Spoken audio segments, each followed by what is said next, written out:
what terrorism is and how it works is traced back for explanatory purposes to Al-Qaeda. The most important thing governments do is public safety. Practically the first words in the Constitution are preserve domestic tranquility. We're especially grateful as well to the president of the Trends Research and Advocacy in Abu Dhabi, Dr. Ahmed Al-Hamli, whom you will be hearing from in just a moment. This is a unique opportunity, I think, for us to begin to discuss this wider issue of terrorism, of countering violent extremism, and bringing together a set of regional voices as well. I want to thank Mr. Brian for his cooperation and co-organizing and hosting this event. I wish also to thank Michael Stoll and his team at Orfelea Center for our continuing partnership.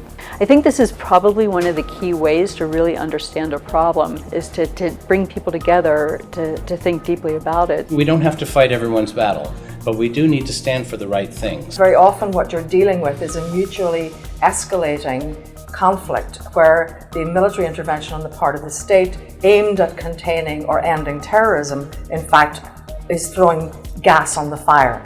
The Islamic State is better understood as a revolutionary movement that has learned, practiced, adjusted, and honed a successful politico-military doctrine in their state-building campaign.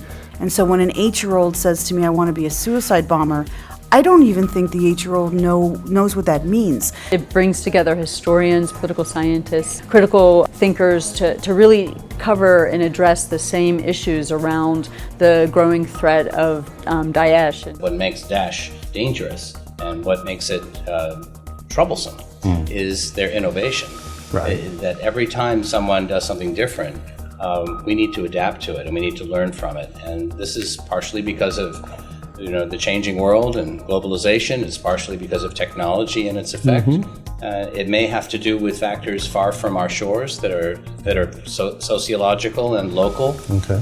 But as our security leadership needs to study it closely, and I think we can learn a lot from the experts at the conference here today. A lot of statistical analysis on the correlation between things like repression and rises in violence. Organizations in the Middle East that are saying women should be treated equally to men are much less likely to use violence, much more likely to protest. The way it's set up, we present, but then there are the people in the audience engage in conversation and really push at the speakers to really go deeper, and that's been really rewarding.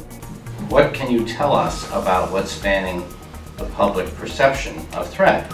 There's a way of thinking that this could merge into thought control and to kind of Orwellian structures, especially in an Islamophobic atmosphere. Political science has done a poor job of understanding children because they are neither man, state, nor war.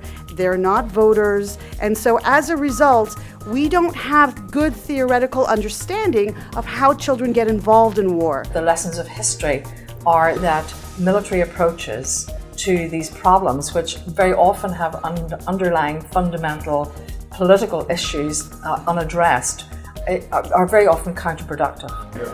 So getting a firm issue on the degree to which it presents a threat, or it's a problem and how it functions and so forth, is probably the most important foreign policy issue right now. I'd love to talk about why the United States has consciously adopted a no policy in Syria, and how that looks. What making a policy requires, and why the administration decided not to make a policy. Somebody joining Al-Shabaab in Somalia or Kenya might have very different motivations than someone traveling from Europe to join Daesh. Recruitment of foreign fighters into these extremist groups such as Daesh or ISIS, looking at how men and women are recruited differently, and then also how the recruitment strategies change across language. Absolutely no evidence for this claim that ISIS and Al-Qaeda are operating in Mexico.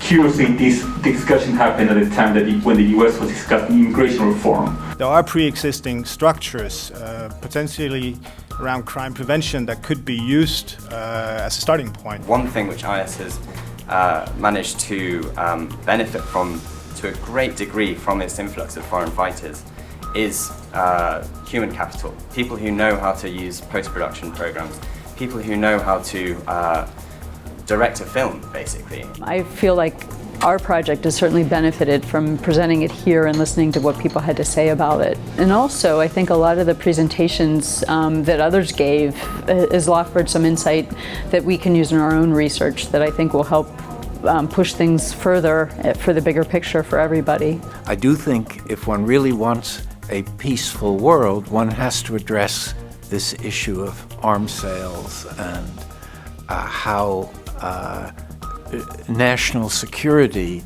is addressed in different parts of the world. ISIS isn't happening in a vacuum. It's happening in a particular moment in time in which around the world we're seeing massive social mobilization around identities.